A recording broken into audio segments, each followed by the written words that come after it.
নমস্কার বন্ধুরা, চলে রঙ্গবতী মহিলা বাটা মশলায় রান্না করছি। এক গাঁট হলুদ নিয়েছি, ঠিক এতটা পরিমাণে, এতটা হলুদ হয়েছে, এতটা আমার লাগবেও না।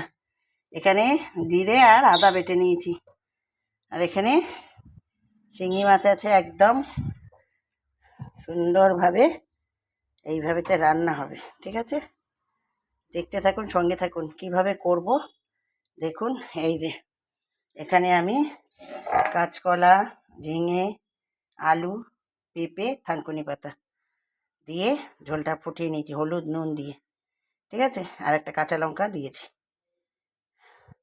এবার যখন এই মাছটা ভাজা হয়ে যাবে, মশলা কষিয়ে ওই ঝোলের কড়া ঢেলে দেব। মাছের জল ফুটবে টকবক করে, ঠিক আছে বন্ধুরা? দেখতে থাকুন শিঙি মাছের পাতলা ঝোল রেসিপি। কেমন বন্ধুরা? টাটা।